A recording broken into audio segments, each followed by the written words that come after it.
Hello, नमस्कार मैत्रिणींनो. सवलताच recipe या चॅनलमध्ये तुमचं सर्वांचं स्वागत आहे. आता हे बघा, मी आज तुम्हाला इंद्रायणी तांदळाची खीर बनवून दाखवणार आहे. हे बघा, हे 1 वाटी इंद्रायणी तांदूळ आहेत. हे तांदूळ भाजण्यासाठी तूप आणि फोडणीसाठी आपलं घरचं तूप घेतलेलं आहे. हे अर्धी वाटी ओलं खोबरं आहे, अर्धा नारळ, हे सुंठ आणि वेलची पावडर आहे, ही खसखस आहे फोडणीसाठी, हे ड्रायफ्रूट आहे खिरीमध्ये टाकण्यासाठी, थोडी केसर आणि हे जायफळ पावडर आणि ही 1 वाटी पूर्ण वाटी फुल भरून साखर. आता ही करण्यासाठी हे बघा, हे मी आता तूप टाकून तांदूळ, हे इंद्रायणी तांदूळ मी कपड्यांनी पुसून घेतलेले आहेत. आता हे तांदूळ भाजण्यासाठी मी तुपात चमचाभर तूप टाकून तांदूळ भाजून घेत आहे. हे बघा, हे 1 चमचाभर तुपात आपल्याला तांदूळ भाजून घ्यायचे आहेत.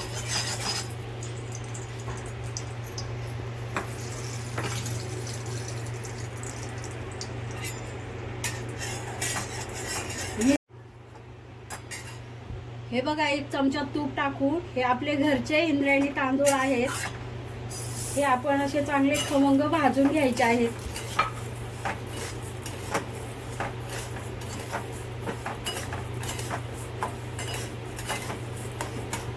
तुपात तांदूळ भाजल्यानंतर एकदम असं मस्त खीर स्वादिष्ट होती.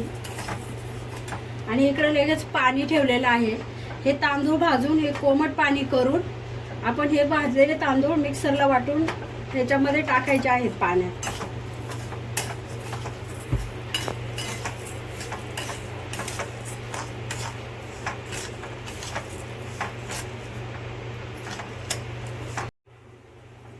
हे बघा, एकदम मस्त असे लालसर भाजलेले आहेत तांदूळ.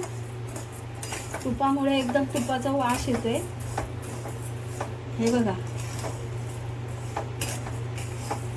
आता हे तांदूळ आपण थोडे थंड होऊन देऊन मिक्सरला रव्यासारखे वाटून घ्यायचे आहेत. हे बघा, हे आता तांदूळ थंड झालेत. हे मिक्सरला मी वाटून घेत आहे.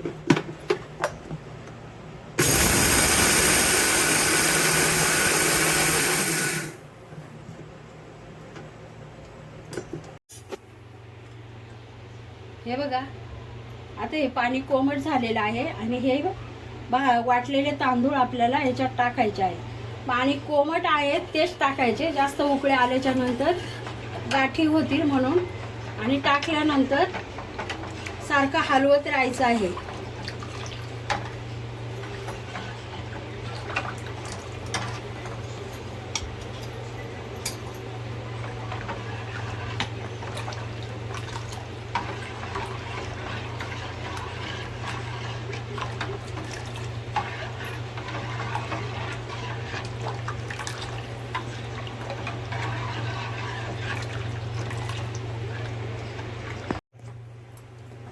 हे बघा, तांदूळ टाकल्यापासून 5 मिनिटं झाले मी हे हलवते.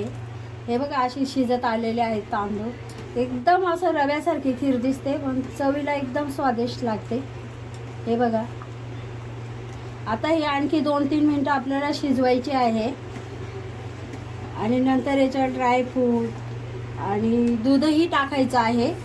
आपण आता हे वाटीभर तांदळासाठी आपण 1/2 लिटर किंवा अर्धा लिटर, आपल्याला जसं पाहिजे तसं आपण दूध टाकू शकतो.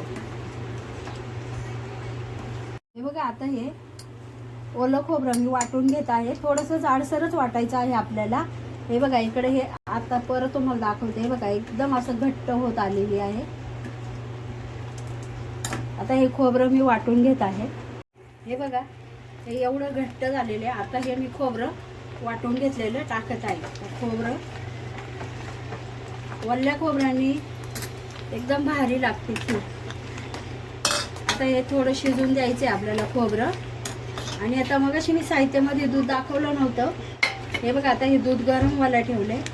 हे आपण 1/2 किंवा अर्धा लिटर दूध टाकू शकतो, आपल्याला जसं पाहिजे तसं आपण टाकू शकतो. हे बघा, आता हे उकळलेलं आहे. याच्यात आता आपल्याला ही वाटीभर साखर टाकायची आहे.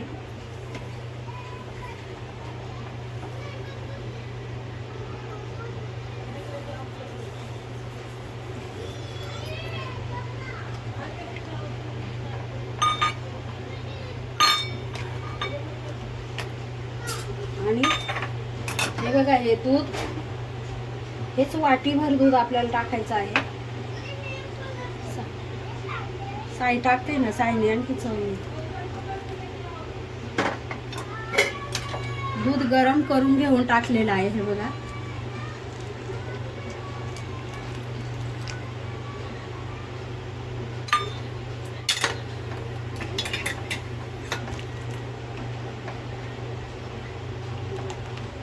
आता याला परत उकळी येऊन द्यायची आहे. हे बघा, इकडे दुसऱ्या बाजूला कढई ठेवून मी हे 4 चमचे तूप टाकलेलं आहे.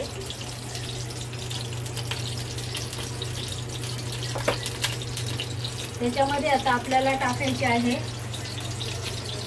हे बघा, ही खसखस 2 चमचे खसखस टाकलेली आहे.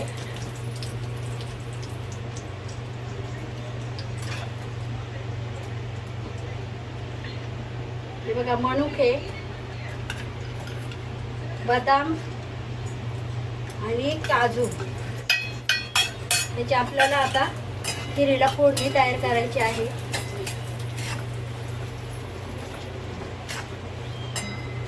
आणि हे थोडं वाटलेलं खोबरं एकदम असं लालसर फोडणी होऊन द्यायची आहे.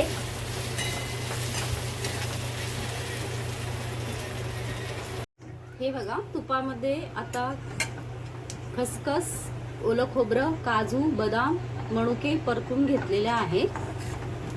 थोडा वेळ परतून घ्यायचे त्यांना. हे बघा, मनुके एकदम कसे छान फुगलेत हे बघा तुपामध्ये.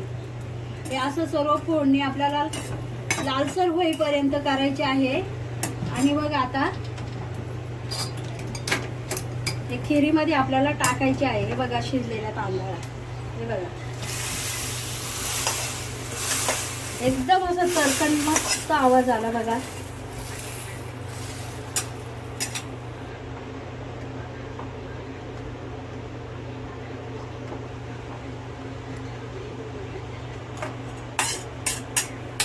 टाकून फोडणी आपल्याला. आता आपल्याला ही थोडीशी जायफळ पावडर टाकायची आहे वरून. ही वेलची पावडर आणि सुंठ पावडर आहे. एकदम अशी स्वादिष्ट खीर होणार आहे ना.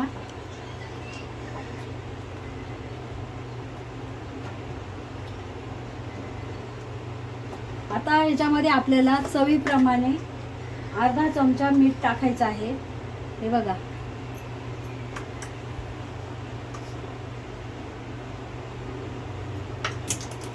मिठाशिवाय कशाला चव नाही म्हणून आपल्याला थोडंसं मीठ टाकायचं आहे.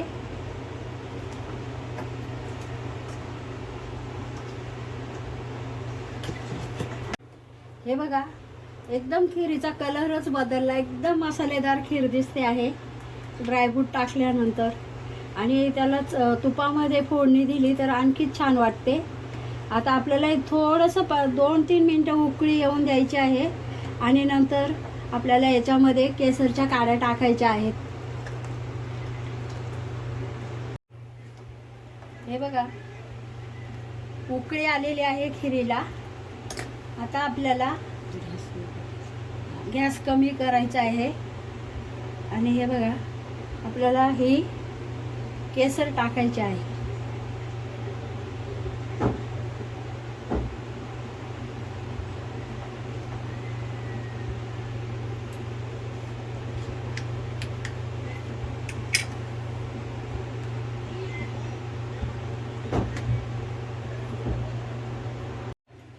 हे बघा, आपली इंद्रायणी तांदळाची खीर अशी तयार झालेली आहे.